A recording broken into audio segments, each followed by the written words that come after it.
Girly نہیں آتے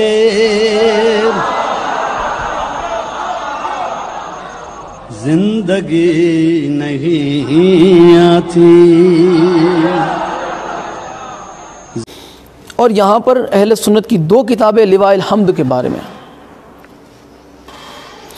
میں یہ لفظ بلفظ جو ہے یہ کتاب سے پڑھنا چاہتا ہوں. دو کتابیں ہیں. پہلی ہے ینابع المودت، صفحہ نمبر اس کا 296 ہے 296، اور دوسری کتاب ہے مودت القربہ، صفحہ نمبر 55. مصنف ہے اس کے سید علی حمدانی شافعی اہل سنت. میں لفظ بلفظ اس میں پڑھنا چاہتا ہوں مودت القربہ کے، اور یہی روایت جو ہے ینابع المودت میں بھی موجود ہے کہ عبداللہ بن سلام سے روایت ہے. دیکھیں غور فرمائیں، اس میں بہت سارے راز کھلنے والے ہیں. بات شیعہ کے کلمے کی ہو رہی ہے، اور یہاں پر بھی کچھ آل محمد کے شیعوں کا ذکر بھی موجود ہے کہ عبداللہ بن سلام سے روایت ہے کہ میں نے حضرت صلی اللہ علیہ وآلہ وسلم کی خدمت میں عرض کی، یا رسول اللہ مجھے علم حمد کی تعریف اور اس کی کیفیت سے آگاہ فرمائیں، یعنی آپ بتائیں کہ لواء الحمد کیسا ہوگا اور اس کی تعریف کیا. تو رسول اللہ صلی اللہ علیہ وآلہ وسلم نے فرمایا کہ اس کا طول 1000 برس کی راہ کے برابر ہوگا، اس کی لمبائی 1000 برس کے راہ کے برابر ہوگا، اس کا ستون سرخ یاقوت اور اس کا قبضہ سفید موتی کا ہوگا. ایک میں راز کی بات بتاؤں آپ کو، ایک راز کی بات بتاؤں. ہر شیعہ کے گھر پہ جو علم لگا ہوتا ہے نا، اس کے اوپر ایک پنجہ ہوتا ہے، ایک پنجہ، اس پنجے کے نیچے فریرہ ہوتا ہے. قیامت میں لواء الحمد کی نشانی سرکار کچھ بتا رہے ہیں کہ اس کی لمبائی اتنی ہوگی، اس کی چوڑائی اتنی ہوگی، اس میں ایک قبضہ ہوگا. قبضہ جانتے ہیں؟ یہ قبضہ کیا ہے؟ قبضہ، مولوی سے داڑھی کا مسئلہ پوچھو، داڑھی کا مسئلہ. دیکھیں میں موضوع سے ہٹا نہیں ہوں، بس مجھے قبضہ بتانا ہے آپ کو کہ قبضہ کیا ہے. داڑھی کا مسئلہ پوچھو کہ داڑھی کتنی ہونی چاہیے جی، کہتے ہیں قبضے میں آ جانی چاہیے، قبضے میں آ جانی. قبضہ کہتے ہیں پنجے کو، قبضہ پنجے کو کہتے ہیں، پنجے کو قبضہ کہتے ہیں.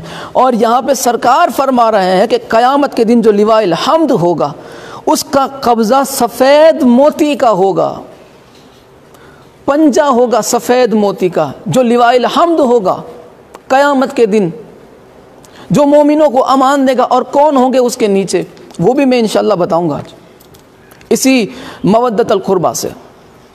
اہل سنت عالم لکھتے ہیں تو وہ پنجہ، وہ قبضہ سفید موتی کا ہوگا، اور اس کا فریرہ سبز زمرد کا ہوگا. اور فریرہ جانتے ہیں نا، نشان. اور اس کے 3 گیسو ہوں گے، ایک گیسو مشرق میں ہوگا، دوسرا مغرب میں، اور تیسرا وسط دنیا میں.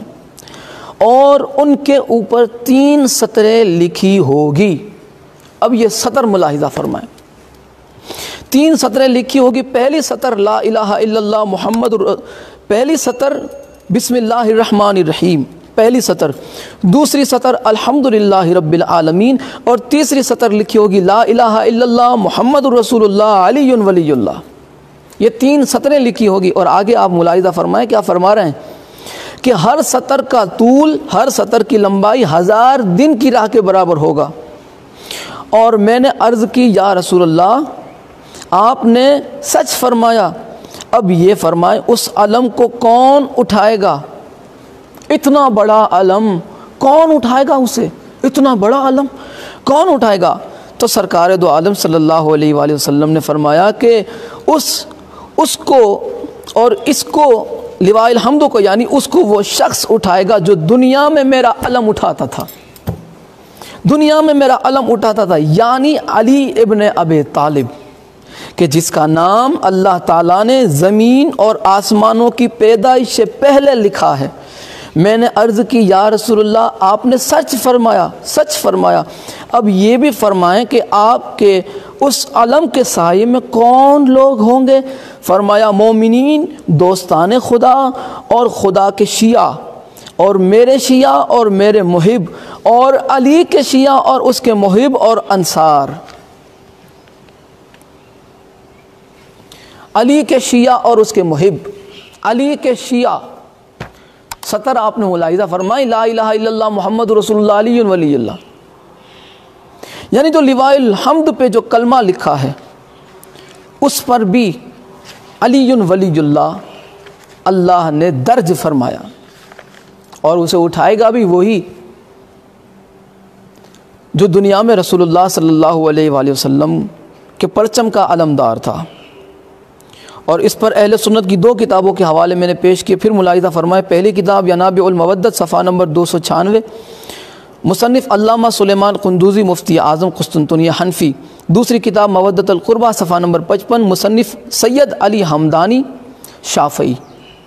نفس بیچ کر اپنا کس سکون سے سویا،